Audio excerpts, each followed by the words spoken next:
the child tax credit helped many families during the pandemic. Coming up, should it be made permanent? Plus, we take you to a very special birthday celebration for a World War II veteran who was a trailblazer.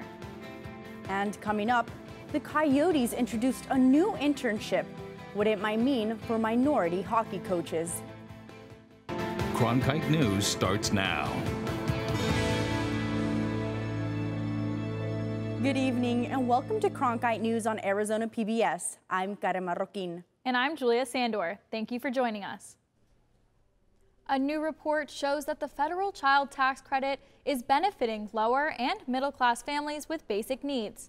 The tax credit was expanded in July, and now Cronkite News reporter Lauren Quinlan explains that some local politicians are pushing for the tax credit expansion to become permanent. According to a report from the Joint Economic Committee, $352 million went to families across the state in August from the child tax credit. The average family received $444. Today, Phoenix Mayor Kay Gallego and the CEO of Children's Action Alliance spoke at the Children's Museum of Phoenix about the benefits of the child tax credit and why they are pushing for it to become permanent.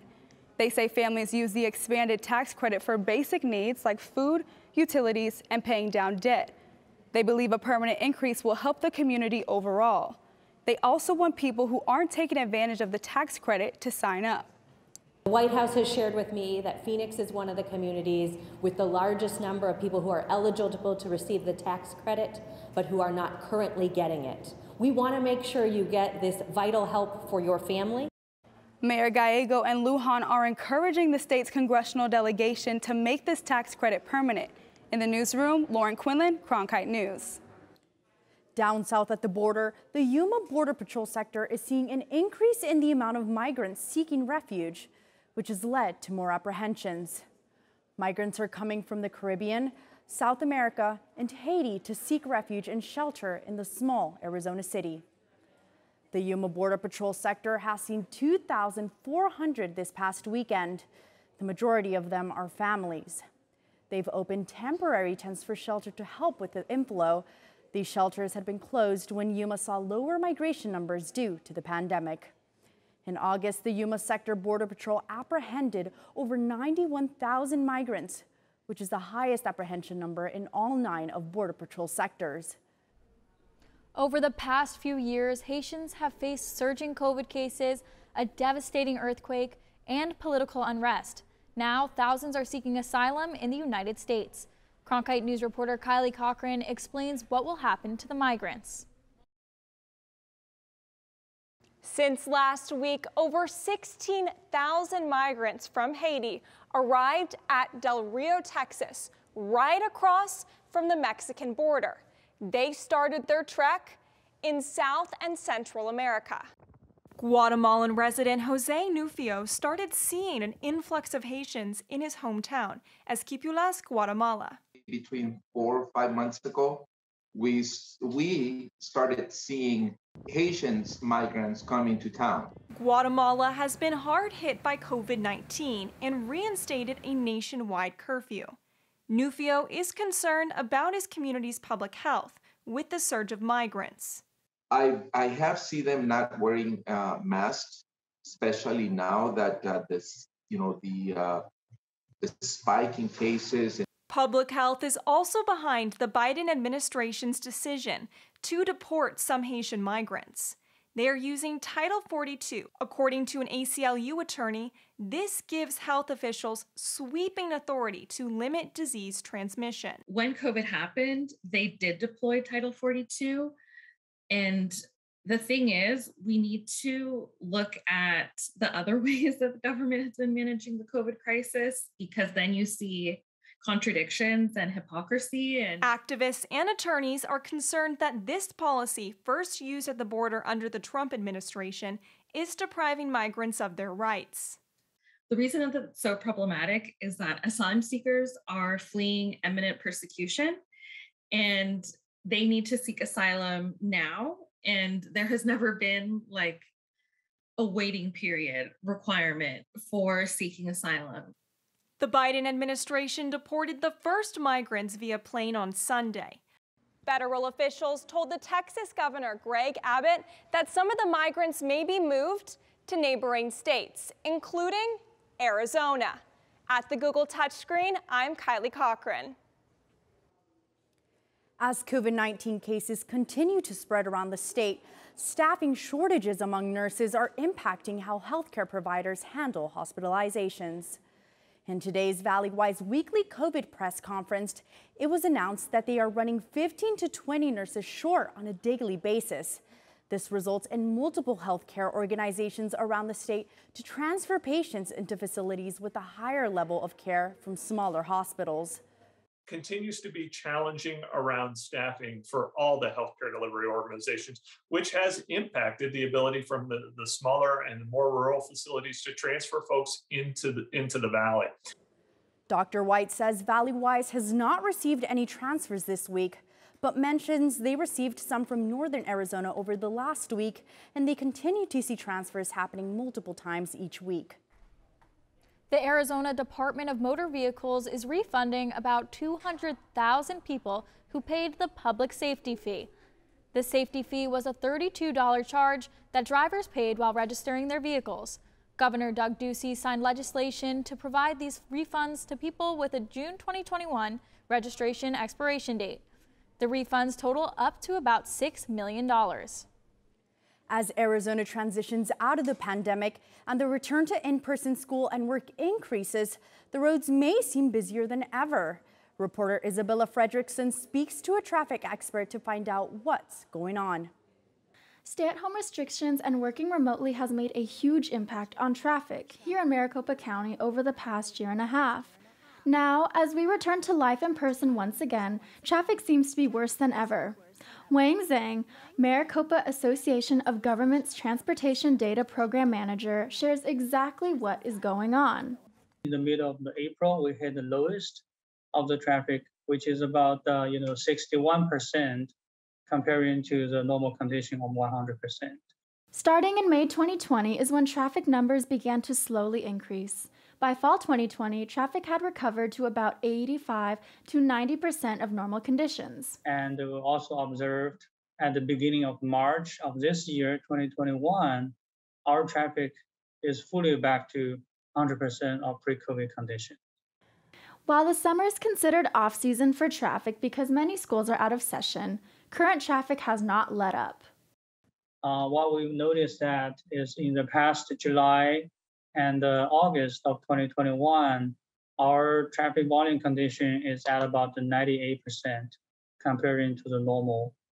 As of right now, traffic has increased in terms of number of cars on the road, which is measured by traffic volume. However, MAG also monitors traffic congestion, which is the time you get stuck in traffic.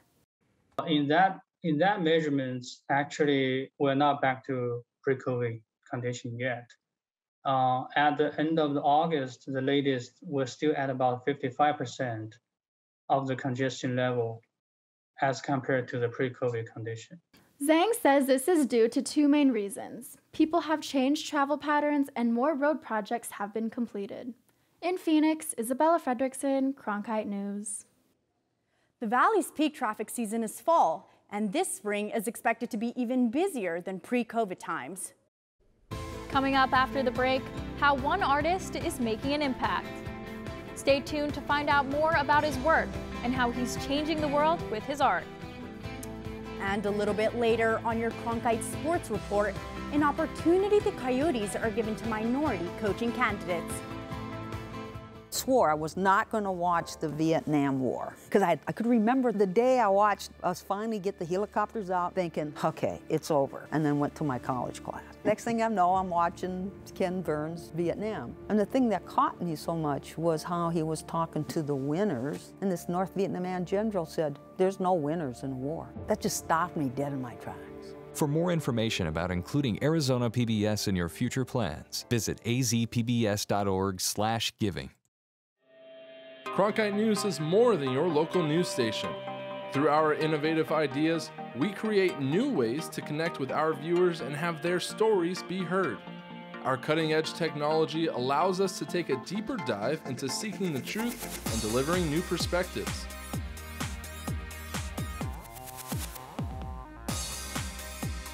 Stay up to date on top Arizona stories anytime on TikTok, Twitter, and Facebook at Cronkite News.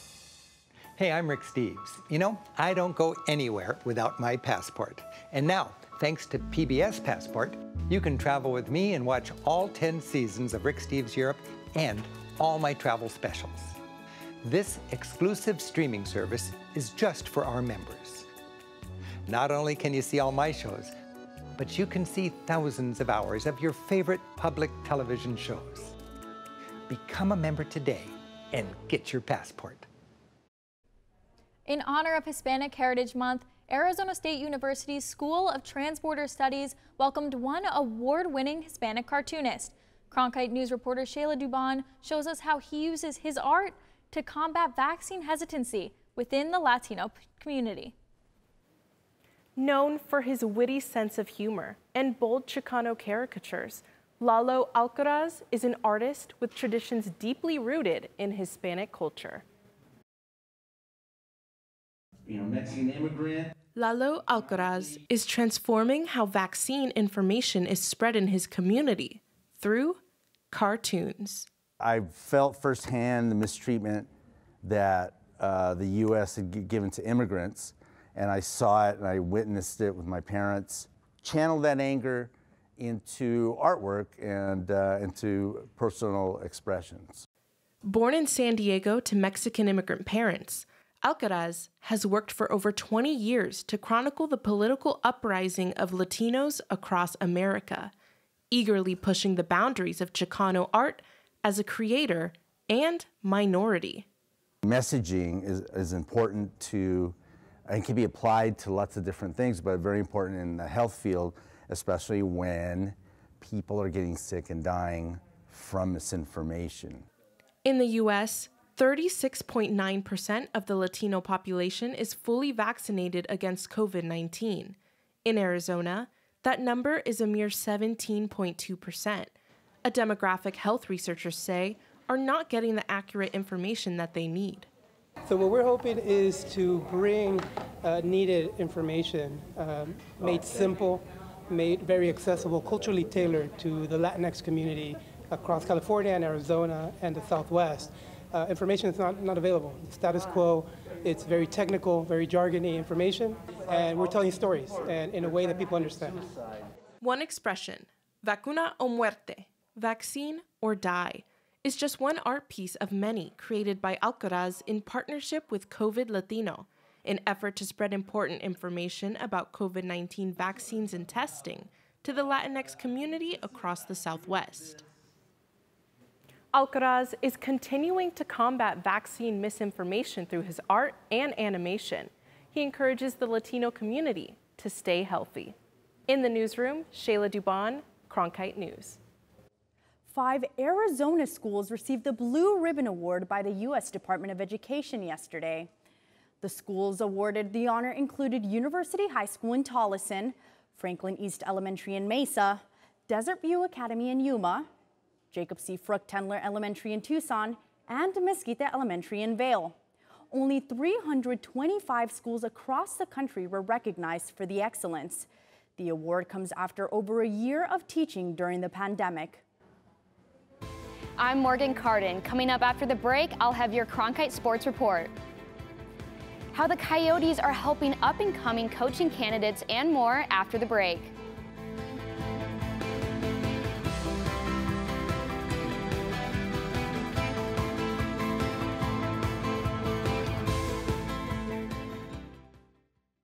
Passport is adding new shows and doubling the number of episodes for you to stream. For the first time ever, our most popular programs have been selected just for you. But there's so much more. Whether you like to travel, wow, feast, and calories don't count. Look back. That is me. Discover. You know the whole story. There's something for everyone. Let's get to it right away. Stream on any device with Passport on the PBS Video app. What you get from Washington Week that you will not get anywhere else are the best and the brightest reporters from different media companies, and they're able to have a real conversation about things that are happening in Washington and around the country. But it's also a show about issues that are relevant to different communities. How do you think that, as the moderator, I feel this deep responsibility to bring in those other perspectives so that people understand how power and politics impact their daily lives. Friday nights at 7 on Arizona PBS. Cronkite News provides students at ASU's Walter Cronkite School of Journalism with the opportunity to gain real-world experience in the newsroom. At Cronkite News, our students produce professional content for audiences by taking on all roles, whether they be reporting, anchoring, producing, or studio production. Each department gives students first-hand professional newsroom experience. For more information, visit cronkitenews.azpbs.org.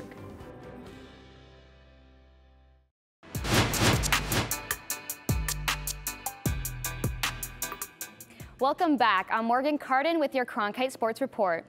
The Coyotes are ready to hit the ice again and held their media day in Glendale today. The team had a busy offseason with a lot of turnover within the organization. The biggest change is at head coach as Andre Turini comes in to try to turn things around. I have no clue how to coach to not win. That's what we'll do. That's the way we. Since I play hockey, I was about 4 years old until today. I play every game to win. That won't be any different. And I know we have a lot of players who have a lot of pride, and they want to prove everybody wrong. That's the mindset. The Coyotes open up their preseason schedule on Monday. During training camp, they introduced a new coaching internship program to help promote minority hockey coaches. Evan Osherwitz takes a look at the new program and how it might help up-and-coming coaches. Dante Abercrombie and Nathaniel Brooks are trying to get their shot in the NHL. As interns in the Coyotes training program for minority coaches, the two participated in the team's development camp, hoping it will provide a foray into future NHL opportunities and make young people of color feel more accepted in the sport. There is a young Dante Abercrombie out there in the world that's going to see this and say, you know what, this is a sport that loves me back, and I'm going to stay with it because, you know, I can achieve anything I want, and that's huge for me. This isn't something where the Coyotes are just checking off a box, right? They're giving us an opportunity to be here, to be in the room with his staff, his AHL staff. Abercrombie and Brooks both have experience coaching at the college and minor hockey levels. Abercrombie is an assistant at Stevenson University in Maryland and credits his unique introduction to the sport as the driving force behind his coaching career. My team was all black growing up, so I didn't experience any of the racism or anything that people talk about that they've experienced, so I got to fall in love with the game just like everybody else that gets to experience it.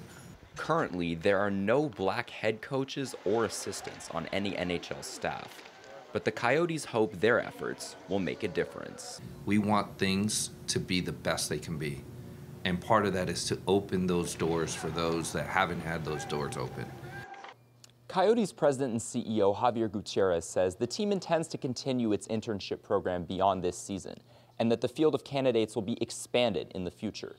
As for Abercrombie and Brooks, they will return to their respective college teams once camp is over, but it's possible we could see them back on an NHL bench sooner rather than later. In Glendale, Evan Osherwitz, Cronkite News. Now to the NFL. After missing out on the award in Week 1, Cards QB Kyler Murray won NFC Offensive Player of the Week. The award comes after the Cardinals' dramatic victory over the Vikings this past Sunday. Murray is the second Cardinal to win a weekly award this season. Chandler Jones won Defensive Player of the Week following a 5-sack performance against Tennessee. Murray threw for 400 yards and had 4 total touchdowns. The star QB's new touchdown celebration has teammates calling him Baby Yoda, but head coach Cliff Kingsbury was devastated to find out Murray has never seen the movies. But I was pretty heartbroken that Kyler's never seen Star Wars, because from about age 4 to 9, I wanted nothing more in life than to be Luke Skywalker. So I think he could learn some from that trilogy, if you will. After being penalized 16 times against BYU last Saturday, Arizona State is focusing on new ways to improve the team's discipline. Through 3 games this season, the Sun Devils have the 2nd most penalties in the country. ASU hopes to clean that up in their Pac-12 opener this weekend at home against Colorado. It definitely takes time. I think, we got to recognize, the age group we're dealing with. For me, it's trying to find a way to motivate them. I'm going to be a person that's always on that. I feel like it's non-negotiable for me. I think with, how you relate off the field will definitely directly correlate to how you play on the field. The Mercury take on the Liberty in the first round of the playoffs tomorrow. A scheduling conflict moves the game from the Footprint Center to GCU. After closing out the regular season on a 3-game losing streak, the Mercury will have to earn their way to the second round. Every team is dangerous. It's all about us fine-tuning today, but making sure that, on Thursday we're coming ready to play for 40 minutes, because that's what it's going to take. And that does it for this Cronkite Sports Report. Back to you, Karen and Julia. Coming up later on Cronkite News, how one Arizona community came together to celebrate and honor a World War II veteran's birthday. Stay tuned after the break to find out more about her life and legacy.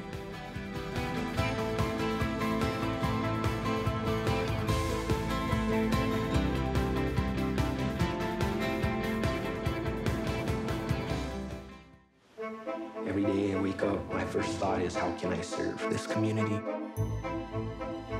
The biggest hurdle was not taking PTSD personally.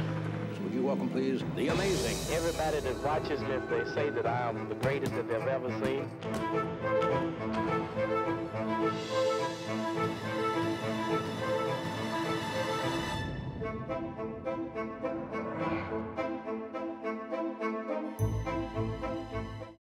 I was so excited when I learned that I was going to be the next moderator of Washington Week.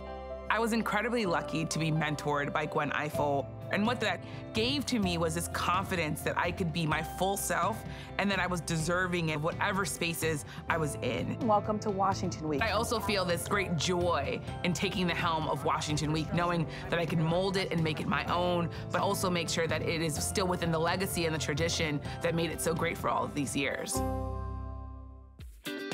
Your favorite member benefit is getting better and bigger.